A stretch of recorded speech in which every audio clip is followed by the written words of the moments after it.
السلام علیکم۔ کیسرا حیات کا ناول گلاب چاہتیں۔ آپ ہی بتا رہی تھی کہ بی پی بہت شوٹ کر گیا تھا، اس وجہ سے ان کی طبیعت خراب ہو گئی تھی، بے ہوشی سی چھا گئی تھی۔ مدیحہ نے بتایا تو وہ خاموش ہو گیا۔ نومی، مدیحہ ایک دم کہہ کر خاموش ہو گئی۔ ہاں کہو، کیا بات ہے؟ نعمان نے چونک کر پوچھا۔ آپ ہی نہ جانے بے ہوشی میں کیا کیا بڑبڑا رہے تھے۔ مدیحہ نے معنی خیز نگاہوں سے اس کی طرف دیکھ کر پوچھا۔ کیا مطلب؟ کیا کہہ رہا تھا؟ وہ یوں بے صبری سے ہڑبڑا کر بولا جیسے اس کی کوئی چوری اچانک پکڑی گئی ہو۔ نہ جانے کیا، مجھے کچھ سمجھ میں نہیں آ رہا تھا، شاید کوئی جھگڑے، وفا اور انا کا ذکر کر رہے تھے۔ مدیحہ نے یوں کہا جیسے اس کی کچھ بھی سمجھ نہ آیا ہو۔ اوہ، وہ اکثر میں فیض صاحب کی یہ غزل سنتا ہوں، وہ جلدی سے بولا۔ اچھا، میں نے تو کبھی نہیں سنی، مدیحہ نے کہا۔ یہ تو بہت مشہور ہے اور جس نے گایا ہے اس کی آواز اس سے بھی زیادہ خوبصورت ہے، وہ بولا۔ کس نے گایا ہے؟ مدیحہ نے گہری استفہامیہ نگاہوں سے پوچھا۔ معلوم نہیں، شاید کوئی نئی سنگر ہے، پلیز ایک کپ چائے تو لا دو۔ اس نے مدیحہ کو جان بوجھ کر چائے کا کہہ کر کمرے سے بھیج دیا۔ جی اچھا، وہ کہہ کر چلی گئی اور نومی اپنا موبائل چیک کرنے لگا۔ اس میں نبیہہ کی کال تھی جو مدیحہ نے اٹینڈ کی تھی۔ اوہ گاڈ، تو اس کا مطلب ہے مدیحہ سب کچھ جان گئی ہے، اس نے دل میں سوچا اور اسے ایک عجیب سی بے چینی اور اضطراب ہونے لگا۔ مدیحہ چائے لے کر آئی تو نعمان کے چہرے پر پھیلی پریشانی کو دیکھ کر چونک سی گئی۔ کیا بات ہے؟ آپ کچھ اپسیٹ لگ رہے ہیں، مدیحہ نے معنی خیز انداز میں پوچھا۔ نہیں تو یوں ہی، وہ خاموشی سے چائے پینے لگا۔ تم گھر چلی جاؤ اور خالہ جان کی طبیعت کا پوچھاؤ۔ میری طبیعت ابھی مکمل طور پر ٹھیک نہیں ہوئی، ورنہ میں بھی چلا جاتا، ویسے بھی میں میڈیسنز کھا کر سونے لگا ہوں، نعمان نے چائے کا کپ رکھتے ہوئے کہا تو مدیحہ خاموشی سے کمرے سے نکل گئی۔ وہ گھر پہنچی تو خدیجہ بیگم کی طبیعت بھی پہلے سے کافی سنبھل چکی تھی۔ نبیہہ ان کے پاس بیٹھی ان کو سیب کاٹ کر کھلا رہی تھی۔ مدیحہ کو دیکھ کر تو وہ خوش ہو گئی اور اس کے گلے لگ کر رونے لگی۔ اوفو امی، آپ کو کیا ہو گیا ہے؟ کچھ نہیں ہوگا، آپ ٹھیک ہو جائیں گی، مدیحہ نے انہیں پیار سے سمجھایا تو وہ اپنے آنسو پوچھنے لگی۔ اور آپ کیسی ہیں آپی؟ مدیحہ نے معنی خیز انداز میں نبیہہ کی طرف دیکھتے ہوئے الفاظ کو چبا چبا کر کہا تو نبیہہ نے چونک کر اس کی طرف دیکھا۔ اسے اس کی نظروں اور انداز گفتگو سے عجیب سا احساس ہونے لگا، جیسے کوئی طنز ہو، جیسے کوئی شکوہ ہو، یا پھر جیسے کوئی نفرت ہو۔ میں ٹھیک ہوں، نبیہہ نے اس کے لہجے کو نظر انداز کرتے ہوئے کہا۔ اب نومی کی طبیعت کیسی ہے؟ نبیہہ نے پوچھا۔ ٹھیک ہے، امی کا پوچھ رہے تھے، ابھی ان کی طبیعت مکمل طور پر ٹھیک نہیں ہوئی، ورنہ وہ خود بھی آتے، مدیحہ نے کہا۔ نبیہہ بیٹے، بہن کے لیے چائے لے آؤ، خدیجہ بیگم نے کہا۔ جی اچھا، وہ کہہ کر باہر چلی گئی۔ نبیہہ کو آج مدیحہ بہت مختلف اور بدلی بدلی لگ رہی تھی۔ وہ چائے بناتے ہوئے بھی مسلسل سوچتی رہی۔ امی، آپ کی طبیعت اب ٹھیک نہیں رہتی، آپ ہی کا کچھ سوچیں، مدیحہ نے ماں کو کہا۔ ولید کے دوست مدثر کے لیے ہم سب اسے بہت منا رہے ہیں، مگر وہ مانتی ہی نہیں، کہتی ہے ساری زندگی یوں ہی گزار دے گی، خدیجہ بیگم نے کہا۔ کس کے سہارے؟ مدیحہ نے حیرت سے پوچھا۔ اس کی یادوں کے سہارے، خدیجہ بیگم نے آہستہ سے جواب دیا۔ انہوں نے کہا اور آپ نے مان لیا؟ مدیحہ نے حیرت سے پوچھا۔ اور کیا کروں، زور زبردستی کی بات تو نہیں نا، تم ہی اسے کیوں نہیں مناتی، تم ہی اسے سمجھاؤ، خدیجہ بیگم نے کہا۔ میں کیا سمجھاؤں، وہ تو خود بہت سمجھدار ہیں، اور دوسرے لوگ نہ جانے ان کی کن کن باتوں سے متاثر ہوتے ہیں، مدیحہ نے کہا تو نبیہہ اس کی ساری باتیں سن کر اندر داخل ہوئی اور چائے کی ٹرالی اس کے سامنے کی۔ نبیہہ بیٹے، تمہاری بہن تم سے کچھ کہنا چاہتی ہے، خدیجہ بیگم نے کہا تو نبیہہ نے چونک کر ماں کی طرف دیکھا۔ کیا کہنا چاہتی ہے میری بہن؟ نبیہہ نے مسکراتے ہوئے پوچھا۔ آپ مدثر کے لیے ہاں کیوں نہیں کہتی؟ ولید بھائی اب اس دنیا سے چلے گئے ہیں اور دوبارہ اس دنیا میں کبھی نہیں آئیں گے، آپ اس حقیقت کو مان کیوں نہیں لیتی؟ مدیحہ قدر درشت لہجے میں بولی۔ میں تم لوگوں کو کیا کہتی ہوں، میری شادی نہ کرنے سے کسی کو کیا پرابلم ہے؟ نبیہہ بھی خفگی سے بولی۔ یہ تو آپ کا خیال ہے نا، ورنہ، مدیحہ کچھ کہتے کہتے رکی۔ ورنہ کیا؟ نبیہہ نے حیرت سے پوچھا۔ ورنہ آپ سے وابستہ بہت سی یادیں اور باتیں بہت سے لوگوں کو مضطرب رکھتی ہیں اور وہ اپنی زندگیوں میں سیٹلڈ نہیں ہو پاتے۔ مدیحہ نے یوں معنی خیز انداز میں کہا تو نبیہہ نے چونک کر اسے دیکھا اور خاموش ہو گئی، جیسے سب کچھ جان گئی ہو۔ وہ تھوڑی دیر بعد وہاں سے اٹھ کر اپنے کمرے میں چلی گئی۔ اس کے دل میں بھی اضطراب اور بے چینی پیدا ہونے لگی تھی۔ تو اس کا مطلب ہے مدیحہ سب کچھ جان گئی ہے، مگر اس میں میرا کیا قصور ہے؟ اب تک میں جو کچھ بھی سہ رہی ہوں وہ قسمت کا لکھا ہے، مگر نہ جانے کیوں لوگ مجھے ہی الزام دیتے ہیں۔ اس نے کرب سے سوچا، جس کی خوشبو سے برہم ہیں تیرے شہر کے لوگ، ابھی وہ لفظ میں نے تجھ سے کہا بھی نہیں۔ تمہیں اس لیے اپنا مقدر نہیں جانا کہ مقدر کا لکھا ہمیں کبھی ملا ہی نہیں۔ وہ عجیب مخمصے میں پڑا تھا۔ مدیحہ کا رویہ، اس کے ذو معنی باتیں اور اس کے دیکھنے کا انداز اور اس میں پوشیدہ مفہوم۔ نعمان بہت کچھ سمجھ رہا تھا۔ بات کچھ بھی نہ تھی اور بہت کچھ بھی تھی، بات مبہم بھی تھی اور بہت واضح بھی۔ وہ بات کرنا بھی چاہتا تھا مگر کر نہیں سکتا تھا۔ وہ اپنی ذات کو کس کے ساتھ منسوب کرے اور کس سے علیحدہ؟ وہ مدیحہ کے سامنے کچھ اور تھا اور نبیہہ کی نظروں میں کچھ اور۔ وہ کس کی چاہت تھا اور کس کی محبت؟ اس سے کوئی بھی تعین نہیں ہو پا رہا تھا۔ جب دلوں میں دراڑیں پڑنا شروع ہو جاتی ہیں تو رشتے کمزور ہونا شروع ہو جاتے ہیں، اور جب رشتے کمزور ہونا شروع ہو جاتے ہیں تو پھر گھر خالی ہونا شروع ہو جاتے ہیں۔ بات کہاں سے کہاں پہنچ جاتی ہے، ہاتھ خالی رہ جاتے ہیں، دل تشنا اور روحیں پیاسی۔ کوئی شے بھی اس اعتماد کا نعم البدل ثابت نہیں ہوتی جو رشتوں کو پھر سے جوڑ دے، دلوں کو ملا دے، اور وہ ہے محبت۔ نعمان کے اندر خوف سا بیٹھنا شروع ہو گیا تھا کہ کہیں کچھ ہو ہی نہ جائے۔ مدیحہ نے اپنے آپ کو ہر طرح سے اس کی اطاعت شعار بیوی ثابت کرنے کی کوشش کی تھی۔ اس کا کہیں بھی قصور نہ تھا۔ اس نے اپنی تمام تر محبت اور چاہت اس پر نچھاور کر دی تھی۔ اگر ان کے رشتے میں کہیں خلا باقی تھا یا کہیں تشنگی تھی تو وہ نعمان کی وجہ سے تھی، اور وہ اس کے لیے مدیحہ کو مورد الزام نہیں ٹھہرا سکتا تھا۔ وہ مدیحہ کو جب بھی دیکھتا تھا تو اس سے نبیحہ یاد آتی تھی، اور جب مدیحہ باتیں کر رہی ہوتی تو وہ نبیحہ کی باتیں سن رہا ہوتا۔ مدیحہ سامنے ہوتی تو اسے نبیحہ کی کمی شدت سے محسوس ہونے لگتی۔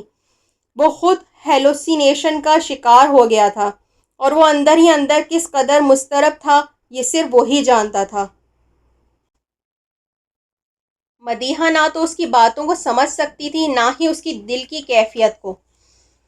وہ اسے کیا کہتا اور کیا بتاتا، وہ کیا سنتی اور کیا سمجھتی، اس لیے اسے نہ بتانے میں ہی اس نے عافیت سمجھی۔ مگر بعض اوقات خاموشی ہتھیار نہیں، سب سے بڑا عذاب ثابت ہوتی ہے۔ نعمان کی خاموشی نے مدیحہ کے اندر کو آتش فشاں میں تبدیل کر کے رکھ دیا تھا، اور وہ آتش فشاں بس پھٹنے کو منتظر تھا۔ نبیحہ مدیحہ کی غلط فہمی دور کرنا چاہتی تھی، اسے بتانا چاہتی تھی کہ نعمان اور اس کے درمیان کچھ بھی نہیں، محض نعمان کی پسندیدگی تھی اور کچھ بھی نہیں۔ وہ جس سے محبت کرتی تھی اس کے بارے میں ساری دنیا کو علم تھا، مگر وہ اسے کیا کہہ کر مطمئن کر پاتی؟ وہ بہن نہیں، عورت بن کر سوچے گی، اور ہر عورت اپنے شوہر کے بارے میں بہت پوزیسو ہوتی ہے، اور اس رشتے کے درمیان چاہے اس کی بہن آئے یا کوئی اور، وہ کبھی بھی برداشت نہیں کر پاتی، اور وہ ہائپر ہو کر کوئی بھی جذباتی قدم اٹھا سکتی تھی۔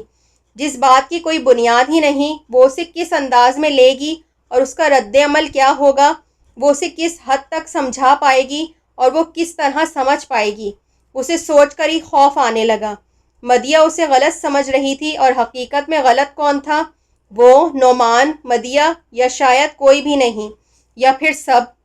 مدیحہ ہر ایک کے ساتھ بحثیں کر رہی تھی اور تلخ لہجے میں اس کے سامنے اس بات پر زور دیتی تھی کہ وہ جلد از جلد نبیحہ کی شادی کر دیں اور مدثر کا رشتہ قبول کر لیں۔ شاید اس کے ذہن میں یہ بات تھی کہ جتنی جلدی ہو وہ بیاہ کر کراچی چلی جائے، ان سب سے دور۔ وہ جتنا دور جائے گی اتنا ہی نعمان سے دور ہو جائے گی، اور وہ اپنے اندر کے وسوسوں اور خدشات کو جس طرح محسوس کر رہی تھی، اس کے پیش نظر وہ دن بدن نبیحہ کی مرضی کے خلاف زور و شور سے بولنے لگی، اور نبیحہ اس کی ذہنی کیفیت کو سمجھتے ہوئے خاموش رہتی۔ ابو، آپ مدثر کو فون کر کے فوراً یہاں بلائیں اور آپی کا نکاح کر دیں۔ بہت کر لی انہوں نے اپنی من مانیاں، ان کو اتنا بھی خیال نہیں کہ ان کی وجہ سے دوسرے کتنے پریشان ہیں۔ مدیحہ غصے سے تلخ لہجے میں باپ سے بولی، کس کو مجھ سے پریشانی زیادہ ہے، تمہیں یا امی کو؟ نبیہہ نے تنگ آ کر اس کی بات کا جواب دیا، یہ تم دونوں کس طرح ایک دوسرے سے باتیں کر رہی ہو؟ کسی کو شادی بیاہ کے لیے قائل کیا جاتا ہے، یوں دھونس اور غصے سے رشتے کے لیے مجبور نہیں کیا جاتا۔ زبیر علی نے حیرت کا اظہار کرتے ہوئے ان سے کہا تو دونوں خاموش ہو گئیں، مگر دونوں کے دلوں میں ایک دوسرے کے لیے رنجشیں پیدا ہو چکی تھیں۔ اچانک مدثر کا فون آیا تھا کہ اس کے والدین کو انہوں نے فون کیا تھا اور اب رشتے کے سلسلے میں آ رہے تھے۔ اس نے خدیجہ بیگم کو بتایا اور فون بند کر دیا۔ لیکن وہ خود بخود کیسے آ سکتے ہیں؟ ہم نے تو کسی کو آنے کے لیے نہیں کہا۔ یہ کیسے ممکن ہے کہ کسی کو انوائٹ نہ کیا جائے اور وہ خود ہی آ جائے؟ خدیجہ بیگم نے حیرت کا اظہار کرتے ہوئے زبیر صاحب کو کہا، ہاں یہ تو بالکل ہی ناممکن ہے، اور مدثر جاتے ہوئے کہہ کر گیا تھا کہ جب ہم بلائیں گے تب وہ آئے گا، اور اب کیسے اچانک اس کے گھر والے آ سکتے ہیں؟ خدیجہ بیگم نے کہا، کہیں نبیہہ نے خود ہی مدثر کو فون تو نہیں کر دیا؟ ایک دم خدیجہ بیگم کے ذہن میں آیا تو زبیر صاحب نے چونک کر بیگم کی طرف دیکھا۔ تم اس سے پوچھو، زبیر صاحب نے کہا تو خدیجہ بیگم اس کے کمرے میں گئیں۔ نبیہہ بیٹے، کیا مدثر کو تم نے رشتے کے لیے فون کیا ہے؟ خدیجہ بیگم نے حیرت سے پوچھا۔ نہیں تو کیوں، کون آ رہا ہے؟ نبیہہ نے حیرت سے پوچھا۔ مدثر کا فون آیا تھا کہ اس کے گھر والے آ رہے ہیں آج رات کو۔ مگر کیوں؟ اس نے حیرت سے پوچھا۔ اس کا رشتہ پکا کرنے، خدیجہ بیگم نے کہا۔ لیکن کس سے؟ اس نے حیرت سے پوچھا۔ تم سے، اور کس سے؟ میں نے آپ سے کہا تھا نا کہ مجھے شادی نہیں کرنی، تو پھر آپ لوگوں نے یہ ڈرامہ کیوں رچایا ہے؟ اتنے سارے لوگوں کے سامنے مجھے ذلیل کرنے کے لیے آپ نے ان کو بلایا ہے، اور اب مجھ سے پوچھا جا رہا ہے؟ وہ غصے سے پھٹ پڑی اور اونچی آواز میں رونا شروع ہو گئی۔ خدا کی قسم ہمیں کچھ نہیں معلوم، ہم نے کسی کو نہیں بلایا۔ خدیجہ بیگم نے اسے یقین دلانے کی کوشش کی۔ تو پھر وہ خود کیسے آ سکتے ہیں؟ وہ غصے میں بولی۔ معلوم نہیں، وہ آہ بھر کر بولیں اور وہ کمرے سے باہر نکل گئیں۔ وہ واپس آ کر ساری صورتحال زبیر صاحب کو آگاہ کیا۔ اب کیا کریں؟ اگر نبیہہ ان کے سامنے انکار کر دیتی ہے تو بے حد شرمندگی ہوگی، اس لیے اس کو منانا اب تمہارا کام ہے۔ زبیر علی نے خدشہ ظاہر کیا۔ وہ کسی کی کہاں سنتی ہے، آپ خود ہی اس سے بات کریں، خدیجہ بیگم نے کہا۔ تو زبیر علی اس کے کمرے میں گئے۔ بیٹا، اب وہ لوگ آ رہے ہیں، نہ جانے کس نے ان کو بلایا ہے، یہ تو میں بعد میں معلوم کروں گا کہ ان کو بلایا ہے، لیکن ہماری عزت اب تمہارے ہاتھ میں ہے۔ ان لوگوں کے سامنے کچھ بھی مت کہنا، ہمیں ان کو ہاں کہنی پڑے گی، اور ویسے بھی مدثر اچھا لڑکا ہے، اس میں ضرور کوئی ایسی بات ہوگی جو ولید نے اسے تمہارے لیے منتخب کیا۔ زبیر علی نے ولید کا نام لیا تو وہ پھوٹ پھوٹ کر رونے لگی۔ زبیر علی نے شفقت سے اس کے سر پر ہاتھ رکھا۔ مدثر کے ماں باپ اور بڑے بھائی پہلے منصور علی کے گھر گئے، وہاں سے منصور علی اور خالدہ چچی کو لے کر وہ ان کے گھر آ گئے۔ مدثر کی ماں انتہائی ماڈرن اور اعلیٰ تعلیمی یافتہ عورت تھیں۔ انتہائی امیر کبیر ہونے کے باوجود ان میں تمیز و تہذیب اور رکھ رکھاؤ نمایاں تھا۔ اچھے انداز سے رشتے کی بات کی اور انہوں نے بہت محبت سے نبیہہ کو ڈائمنڈ کی رنگ پہنائی۔ نبیہہ مکمل خاموش تھی۔ خدیجہ بیگم، زبیر علی، منصور چچا اور خالدہ چچی سب مل کر بہت روئے۔ وہ لوگ کھانا کھا کر اپنے کسی رشتہ دار کے ہاں چلے گئے اور منصور چچا اور خالدہ چچی پیچھے رہ گئیں۔ نہ جانے یہ لوگ اچانک کیسے آ گئے؟ زبیر علی نے حیرت سے کہا۔ میں نے ان کو فون کیا تھا، منصور علی نے کہا تو زبیر علی نے حیرت سے ان کی طرف دیکھا۔ مگر کیوں؟ تم نے تو ہم سے اس سلسلے میں کوئی بات بھی نہ کی اور ان کو فون کر دیا۔ زبیر علی نے قدرے شکوہ کرتے ہوئے کہا، دراصل مدیحہ نے ہمیں سارا پروگرام سمجھایا تھا کہ جب تک ہم لوگ اس رشتے میں نہیں آئیں گے نبیہہ بیٹی کبھی ہاں نہیں کہے گی، اس لیے ہم نے ہی مدثر کو فون کیا۔ منصور چچا نے کہا، کیا مدیحہ نے یہ سارا پروگرام بنایا؟ خدیجہ بیگم نے حیرت سے پوچھا۔ ہاں، خالدہ چچی نے جواب دیا۔ زبیر علی نے ایک ٹک خدیجہ بیگم کی طرف دیکھا، پھر نبیہہ کی طرف اور خاموشی سے سر جھکا لیا۔ نبیہہ اٹھ کر اپنے کمرے میں چلی گئی۔ بھائی صاحب، مدثر اچھا لڑکا ہے، جس نے ولید کی اتنی خدمت کی تو یقیناً وہ اچھا ہی ہے نا؟ نبیہہ بیٹی نے بہت تکلیف سہی ہے، خدا نے اس کے لیے ضرور کچھ بہتر سوچا ہوگا۔ زبیر علی بھائی کی بات سن کر خاموش ہو گئے۔ نبیہہ کمرے میں جا کر پھوٹ پھوٹ کر رونا شروع ہو گئی۔ اسے قطعی یقین نہ آ رہا تھا کہ مدیحہ اس حد تک جا سکتی ہے۔ کبھی کبھی انسان اپنی محبت اور چاہت میں اتنا اندھا ہو جاتا ہے کہ اسے رشتے بھی اس کے لیے بے اعتبار اور بے معنی ہو جاتے ہیں۔ نعمان کی بھرپور محبت اور توجہ حاصل کرنے کے لیے اس نے یہ سب کیا تھا۔ شاید اسے اپنی بہن پر اعتبار نہیں تھا، یا پھر اپنے رشتے کی کمزور بنیادوں پر بے یقینی زیادہ تھی۔ کچھ تو ایسا تھا جس نے مدیحہ کو اتنا بے اعتبار اور بد اعتماد بنا دیا تھا۔ وہ کتنی ہی دیر روتی رہی اور مدیحہ کے بارے میں سوچتی رہی۔ اگلے دن مدیحہ آئی۔ نعمان آفس جاتے ہوئے چھوڑ گیا تھا۔ وہ بہت خوش تھی اور بہت مسکرا رہی تھی۔ امی آپ کو بہت مبارک ہو، وہ آتے ہی ماں کے گلے لگ کر بولی۔ تمہیں بھی ہو۔ خدیجہ بیگم کو بھی اس سے شکوہ تھا کہ اس نے ان سب سے مشورہ کیے بغیر کیسے اتنا بڑا قدم اٹھا لیا۔ مجھے معلوم ہے آپ مجھ سے خفا ہیں، اگر میں یہ نہ کرتی تو اتنا اچھا رشتہ ہاتھ سے نکل جاتا، اور ایسے اچھے رشتے کہاں ملتے ہیں؟ آپ ہی بتائیں وہ لوگ اچھے ہیں کہ نہیں؟ وہ چہک کر بولی۔ بہت اچھے ہیں، مگر تم نے ہم سے مشورہ کرنا بھی مناسب نہ سمجھا اور سب کچھ خود ہی سوچ کر اس کی منصوبہ بندی کر لی۔ کم از کم خدیجہ بیگم خفگی سے بولیں۔ اب تو آپ کو پتہ چل گیا ہے نا، اس نے کہا، اور اگر ان کے سامنے نبیہہ انکار کر دیتی تو معلوم ہے کتنی بے عزتی ہونی تھی۔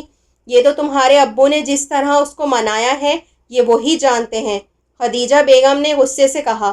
آپ ہی نے اسی طرح ماننا تھا، کتنے روز سے ان کو سمجھا رہے تھے۔ کیا سمجھی تھی وہ؟ آپ خود ہی بتائیے، کیا میں نے غلط کیا؟ اگر میں نے غلط کیا ہے تو جو سزا آپ تجویز کرتی ہیں مجھے منظور ہے۔